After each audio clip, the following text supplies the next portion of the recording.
Welcome to Real Estate Coaching Radio, America's #1 trusted resource for realtors who demand authentic, real-time coaching. Starring award-winning real estate coaches Tim and Julie Harris.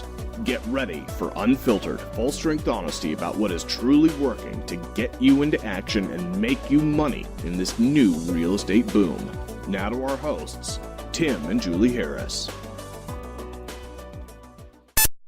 Welcome back to Real Estate Coaching Radio, and today is one of my favorite radio shows or types of radio shows because it's just Julie and I and all of you. So Julie, welcome back to the radio show. Thank you. It's a pleasure, and it's also one of my favorite topics, so I can't wait to get presenting this to these guys so they can make a lot of money as a result.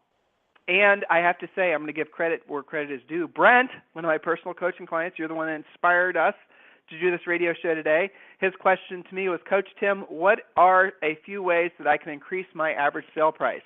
So for the sake of his question and for all of those listening, the topic of today's call, today's radio show, is increase your average sale price in 5 simple steps. Now, there's a lot of notes, and I want you guys to get ready to take a lot of notes. So as you're preparing, in addition to, again, thanking Brent for the inspiration for today's radio show. And by the way, guys, if you have any other topics you want Julie and I to cover, I absolutely positively encourage the feedback. And you know what? I'll give you my super private secret email address. It's coachtimharris@gmail.com. So as you guys are getting ready to take notes, I want to also congratulate all of you and thank all of you for helping to push us over 100,000 listeners a month. That is an incredible goal, and I think that's in no small part to the fact that we must be delivering radio content that you guys put value on, and we're doing it frequently enough that you consistently listen. Also, you guys have been sharing. We can see online when one of our shows is shared, right, analytics and whatnot. You guys are sharing our radio show. You're helping us get the word out, and I sincerely appreciate that. It makes me feel good, makes Julie and I feel good. This radio show takes a lot of time and a little bit of money to put together every day. And the results are that we are helping you guys build your businesses and take advantage of this new real estate boom. And that really honestly excites me. How about you, Jules? Absolutely. We kind of live vicariously in a way, and it's just so exciting to see all of our great listeners move from one level to the next, whatever that means for them. And we love your feedback. We love that you're sharing it with other agents. So keep up the good work. It really, really makes us happy that we're having an impact. It's great to hear that. It is indeed. So let's just jump right in, Julie. Let's skip the preamble Sure. since we have a lot to cover, and I know this is a topic everybody's listening to. Now, before we get to our notes, guys, I'm going to tell you a true story. So as you know, Julie and I sold real estate in lovely Columbus, Ohio, and our primary market when we got into the business was an wonderful areas called Worthington and Clintonville. Julie and I are from Worthington, so these were the natural places for us to start selling real estate. So what we did after not too long, I think 3 or 4 years, is we realized that we wanted to increase our average sale price. Brent's question, relevant because Julie and I have done it. So what we did is we moved across town. We physically moved house across town to an area called New Albany, Ohio. Now, New Albany, Ohio is an area that was new for us. We had no relationships. We had no contacts. We didn't know our way around. It was completely and totally green pastures for us. We did it by not abandoning the old market. So in other words, we kept the phone numbers, we kept everything consistent, and we essentially, when we moved out to New Albany, Ohio, there was a different area code, so we just had different signs specific to New Albany. So what I'm telling you is what we're going to be sharing with you today is what we actually did, because when we did move out to New Albany, Ohio, our average sale price went from like $220, I think, to almost $1 million, and this happened in less than 18 months. And for a little while there, we are the most dominant agents in New Albany, Ohio. So the reality of it is you guys can do exactly what we did. We didn't listen to all of what had been told to us about working in the upper end. So the first thing we're going to go over is the myths. And these are things that we too heard and we too experienced when we are considering jumping up market. So Julie, let's just jump right in again. Myths about higher end real estate markets. Yeah, these are all kind of fun because I remember all these distinctly. Myth number 1, well, gosh, if you want to be in the upper end, you've got to have some kind of a secret magic into that crowd. Total myth. Yes, that's nice, but you don't have to. So erase from your brain. Number 2, you have to have grown up or at least be tightly socially tied in to that upper end crowd. No, absolutely not a requirement. And in some senses, I think it's an advantage not to have grown up that way. Well, let me jump in there, Julie. Go ahead. But Julie, you and I. So, guys, this is not just some random point. This is what we actually experienced. The realtors in New Albany, Ohio, a lot of them had known each other from this very elite private school. They had actually grown up in this little sort of social bubble, this upper-end socioeconomic bubble. And so back to the first and second point, you would think as an outsider looking in, there's no way I'm going to be able to crack that egg and get into that market because this sort of upper-end, tight, skull and crossbones type, you know what I'm talking about, guys, right. where everyone believes that, it's a closed-door society and you can't possibly get in. Well, what we found was the exact opposite. When we went out there, the folks that were looking to sell their homes or purchase homes actually appreciated the fact that we weren't from that world because they knew, and this was their perception, I'm not saying if it was right or wrong, they knew that we didn't have a sense of entitlement for their business and we didn't act like we did. So a lot of them were entrepreneurs, maybe they were doctors or maybe they're business owners or they're executives, and they, I think, at least from what they told us, were able to feel connected to Julie and I more so than maybe the people that had grown up in those sort of upper end, wealthy areas. They felt more of a connection to us because in many cases they too had pulled themselves up from their bootstraps. So it's kind of counterintuitive, but it was an interesting experience that I hope all of you guys can experience as well. So point number 3, Jules? Okay, point number 3, myths. You have to wait years and years before you have the chops to even think about selling the upper end. And again, you hear that from a lot of agents and brokers. Well, you're just not ready for it yet. You've just got to kind of earn your way into that. Absolutely not. In fact, some of our coaching clients who just got their licenses very recently are doing some of their first deals in the upper end. Okay, so do you have to wait years and years and earn your way in? Nope, that's a myth.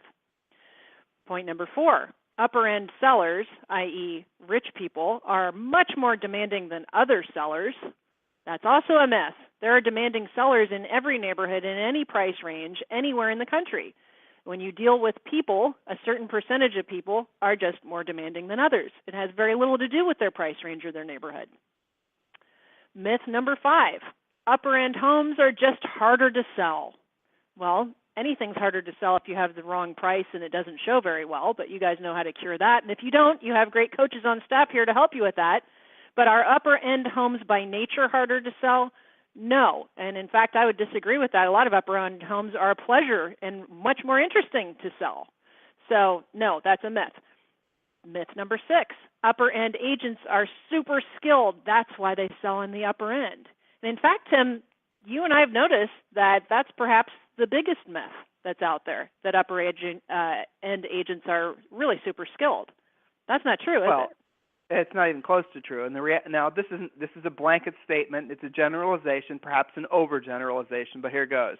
In most markets, when you go and do, like I'm thinking about Colette, Julie, who's working in on Buckhead in Atlanta, and she's doing phenomenal, and she's competing against these agents that have been in this, more established agents in this more established area, let's just say.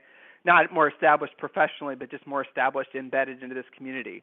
And she's competing against agents who have basically been selling millions and millions of dollars of the real estate, and they've been doing it mostly from their social, centers of influence and past clients. So, some of these agents are hot stuff when they sell a dozen houses a year and they make $400,000 or $500,000. Well, they start to believe that they're good. They actually start to believe, well, I got this business because I'm Joe Realtor. Well, the reality of it is they got that business because they knew somebody from the country club. They knew somebody or their husband or their wife knew someone professionally, or their kids, were in the swim team together. And listen, to be clear, those are great ways to get business, no doubt. But what that leaves the door open for is you, assuming you've been coached, assuming you're following a professional system, assuming that when you go in there and you have a professional approach, you will absolutely positively, in a competitive environment where you're competing for a listing, you will stand tall against that social agent, the agent who's basically only been taking business from, who they know and how they know them. So when you get skills and you go to a market like that, then you are absolutely lethal. And the upper-end agents will not even know, and this, our own experience, they just essentially are taken aback. They don't know, they won't understand how you're getting business. They won't understand what you're doing. They'll assume it's alchemy and witchcraft. I mean, that's how it works. Right. So let's go specifically to the points about what you can do specifically to break into the upper end to increase your average sale price. Now, again, we're going to assume that you aren't presently selling a lot of upper-end homes for the sake of these points, or at least not many. And we're also going to assume, and I know this is a big assumption, so bear with me on this one, that you are using a professional approach. In other words, you have a pre-listing pack that's professional. It's not just a bunch of pages thrown in a folder. That you are using a listing presentation versus what a lot of you do, which just show up with a yellow tablet of paper and hope for the best, okay? So we're going to assume that you've had some professional training, and most importantly, that you were actually applying it and you're taking a professional approach. So with those remembrances in mind, Julie, how to increase your average sale price, point number one. Yes, so point number one, choose an upper end market to target. Upper end areas tend to be in the form of smaller communities, smallish neighborhoods, small being relative, of course, that can mean different things in different markets, but choose a market that isn't past its prime or being overshadowed by a newer, more trendy market. And, we have lots of examples of that. A lot of times a new golf course will come into town and it'll just smoke the last one and everybody will bail on the last one and move up to the next new shiny neighborhood.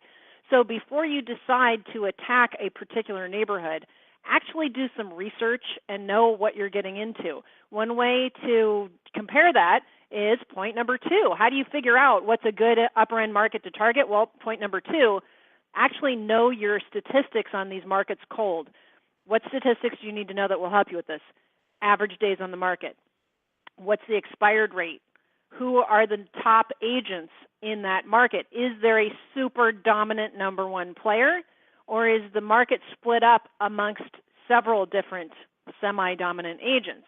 So if you have two neighborhoods that are equal and one of them is basically locked up by one company and the other one also has the same stats but it's kind of being shared by several agents, the second one is going to be better for you to break into. It's just going to be easier. It makes more sense. So days on the market, you're going to compare. I'll give you an example from our old market. Muirfield, very famous golf course, used to be the neighborhood. It was big, spread out, beautiful homes. But when New Albany came into town, new, shiny, brand new, different style, up-and-coming neighborhood, it kind of sucked the life out of Muirfield for quite a few years. So the days on the market increased in Muirfield.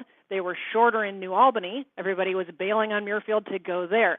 And historically, over time, you can take many different examples of this. So you want to be, if you have to choose, and right now we're doing this on purpose, you have the advantage of actually choosing what you go after, which, again, is also an advantage over those agents who might have grown up in that neighborhood.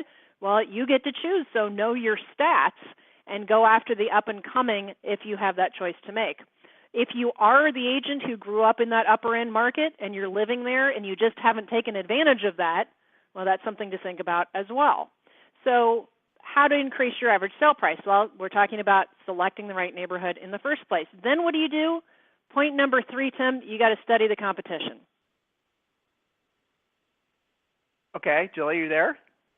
Yep. Okay. So get as much, I was tossing it over to you. So to studying the competition, what do you mean by that? I'll take the toss. Well, actually, I was writing something. Yeah, thanks. I was writing something down while you were talking. I was saying I need to actually supplement that last point by saying the choice of your brokerage matters. What has a tendency to happen is in most upper end areas, when agents are sellers are choosing an agent, they're going to choose who they perceive to be the most dominant agents at the top two or three most dominant brokerages.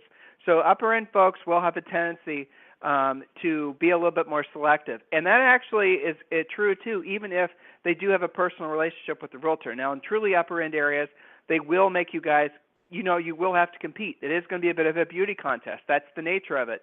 So when you're choosing, back to the market stats and whatnot, what you'll have a tendency to see is there's going to be one dominant upper end agent at, ABC Real Estate. And then and that person will have, generally speaking, double-digit market share. Only focus on the number of listings that they're selling. Don't worry about the buyer sides because it's easier to understand. Honestly, if you have listings, you control the market. The next tier below that, what you're going to see is the agent that generally sells half of what the number one agent does. And the number three agent is usually right there in competition with number two. So number one in almost every established upper end market is running away with it, at least statistically. And number two and three are duking it out. And like I said, generally speaking, you're going to see two or three dominant brokerages in there.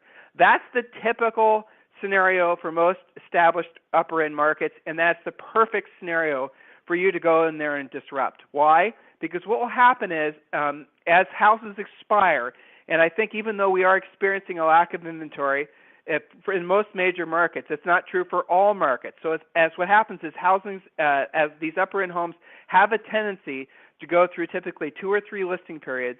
And what will happen is the sellers will have interviewed all those perceived top agents in the marketplace.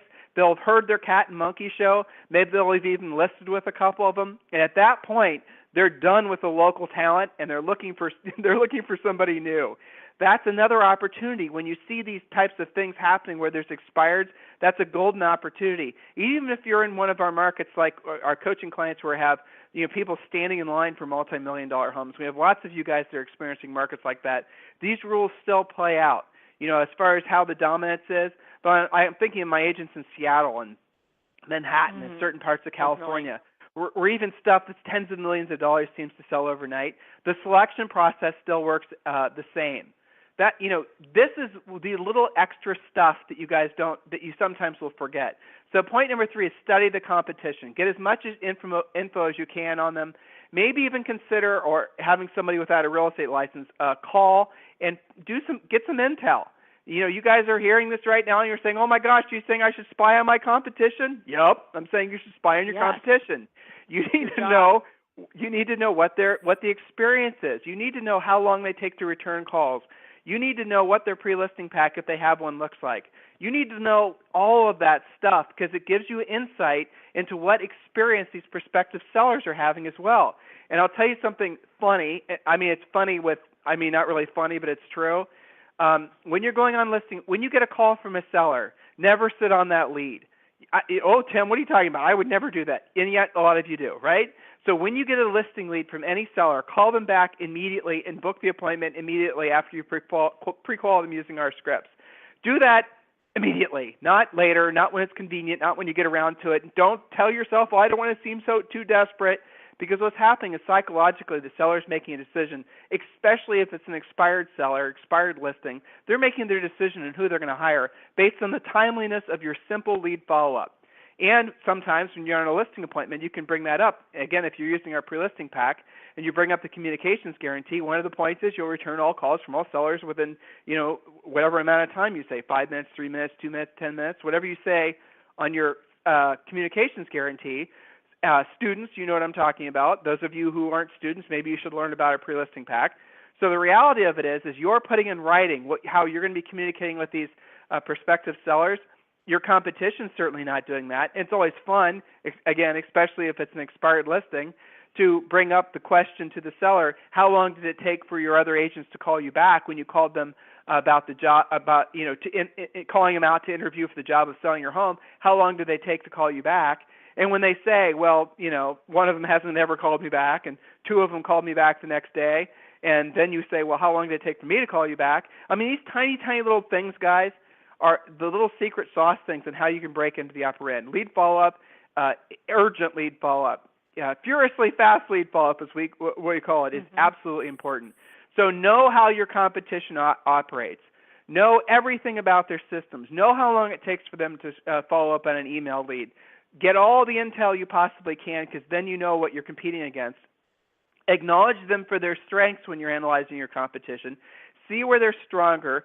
Emulate their strengths, and then, frankly, look to see where they're weak. And, again, it's typically communication, or it's, presentation. It's lack of a pre-listing pack or whatever. So exploit their weaknesses and emulate their strengths. It's competition, guys. I know this is scary for some of you, or some of you are saying, oh, Tim, you're talking about fellow realtors and we're all in it together. Yes, you're all in it together, but you got to remember at the end of the day, only one person's getting paid, 2 if there's a co-op transaction. This is competition. And if it's your fear of competition that's been holding you back, we have a new, I was just chatted by our producer that I'm supposed to talk about this. If you guys need a free coaching call, you can go to freecoachingcallsforagents.com. You know about that. Or you can just call 800.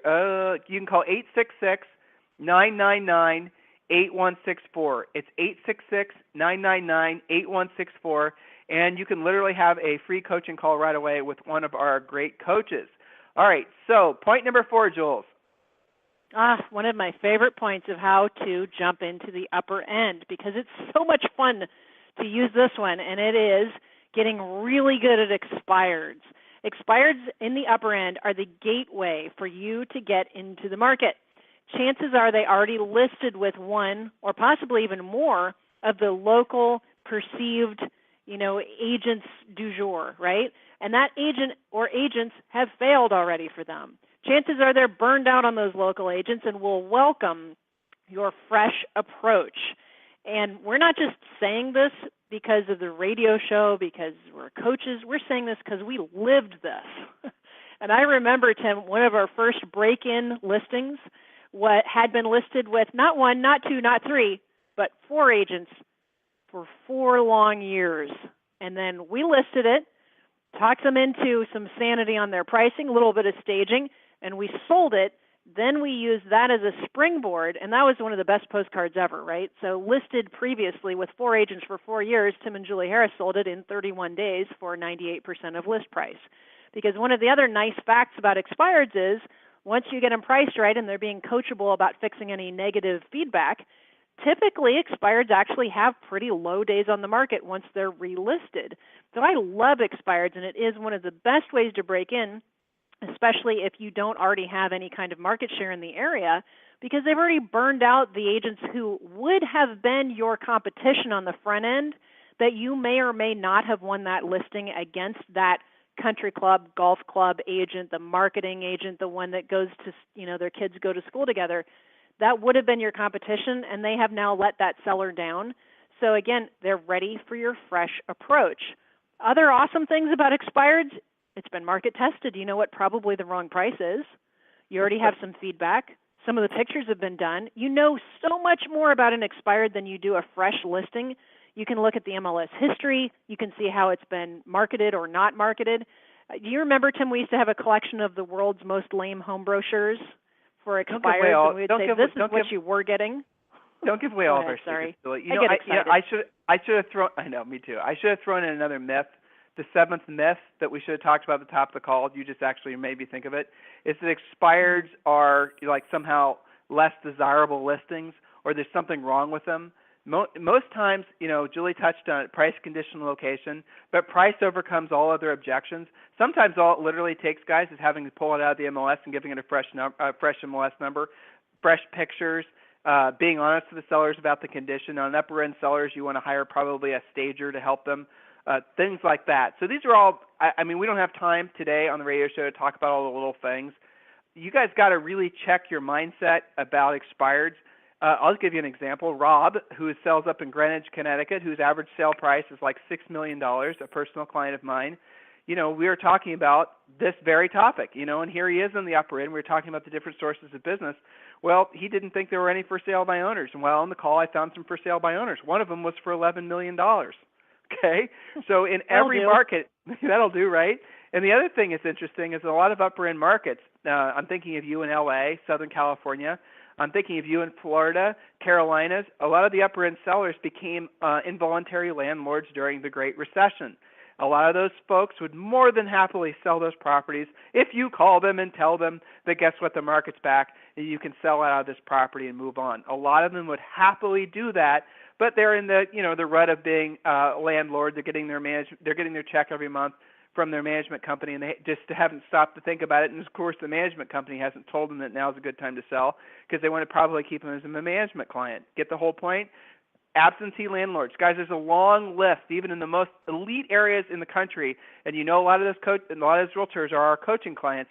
In the most elite areas in the country, there's very defined ways you can go after this business. It's not that complicated, and it's plentiful. All right, we have one major point and one minor point. Point number 5, Jules. Point number 5 is to actually consider physically moving your family to the market that you want to break into, or at the very least, become part of that community. So upper end people, just like everyone else, will prefer to do business with people who are like them. So when in Rome, right, be more like them by possibly moving. So what does that mean? Maybe you're trying to break into a market that has an average sale price of $1 million, but the entry level is $400,000. That's one way to break in if you're not ready to chew off the $1 million price tag, right? That's okay. Some of you guys, especially on our younger end of clients, buy a townhome that has the same zip code and the same phone number exchange. If you don't want to do that, make sure that your phone number does sound like a local number. I know a lot of our clients are working 2 different markets, and when they're in this part of Manhattan, they get this phone number. When they're in that part, they have to use a different number so that they are more like the people that they are prospecting. So either physically move and do the whole works, or at least become better at blending in and becoming more like that community that you're working. So bonus, and this is related to the physically moving thing, it's kind of like, again, blend in better, upgrade everything. You need to look and feel like the market you're going after. This absolutely does matter. If you pull up to a seller's house in a Hyundai and the neighborhood is mostly Mercedes, they will notice that. I mean, that's just a fact. So some of you guys are going to get your feathers ruffled over that, but here's how I look at it. If you know how to win the game, just play the game to win. That's it. If you know that that's a factor, then figure it out. That doesn't mean you have to go and sign yourself up for a $1,500 a month lease payment. You can buy a couple-year-old used Mercedes if that's what helps you blend in. That's okay. What's not okay is not thinking that this kind of thing matters. So again, when we started presenting these points, we did make a couple of assumptions, which is that you have your pre-listing package done, you have a polished listing presentation. That pretty much is required to break into the upper end, but the rest of those myths that we talked about, Tim, none of that stuff matters. So really, in terms of being able to do this, virtually any agent at any part of their career should be able to handle this. And why not look at this? Why not take this seriously? If you're going to do 50 deals this year, would you rather do them at 200 or would you rather do them at 800,000? It's basically the same work. Well, it is. And really the biggest thing I hope you guys are all taking away are sellers are sellers. Sellers are sellers. They're all the same. They're all, it's funny too. When you are talking with a seller, the same pre-qual script that you're supposed to use talking with a seller of a $10 million house is the same one you use talking to the guy with the $10 trailer. It's the exact same process. The pre-listing pack that we subscribe to you guys to use and our students get for free, guess what? That same one works regardless of price point. The same concerns that a seller in upper-end house has are the same exact ones that a seller in any price range has. Literally, the conversations are identical, but the approach to the conversations is what you need to update. It's what you need to change and take into consideration. Sometimes when we have a private coaching client and they ask the question how to break into the upper end, and we tell them that they do have to clean up their acts, they do have to start wearing nicer clothes, they do have to, blend in more, they take offense to it. Well, you know what? Then you're not really truly desirous of going after that upper end market. It's something in your head that's basically telling you that for some reason you're not good enough for that price range. And that's the other thing we see sometimes is folks just not comfortable with dealing with what they perceive to be rich people. Rich people are just like you, and the reality of it is they're more just like you than you think because they were probably in your exact situation when they were starting their businesses. The myth that most people that are well-off, rich, if you will, were born with it, that were given it, it's an absolute stone-cold lie. In America, anyway, most folks that are well-off earned it, and they're first generation. So when you're in the upper end area and the gates open and you're surrounded by Mercedes and stone columns, you have to remember that a majority of those people literally are bootstrapping it entrepreneurs like you. They've done well. They're smart. You know how it is when you're around another entrepreneur, around another business owner. There's that sort of that energy, the spirit that flows amongst those of us who have the courage, the audacity, and maybe a little bit of stupidity to work for ourselves. Well, they're going to feel that on you, and that's going to resonate with them. You're like them, you see. You are like them. I don't care what country you come from. We have lots of folks that are, not born in America. It doesn't matter. I don't care what your ethnicity is. It doesn't matter. You can go after this price point. Stop believing that you're not good enough for it. Stop believing that you don't have the skills and the talents for it. The skills and the talents that work in any price range work with the upper end. But like I said, the approach changes.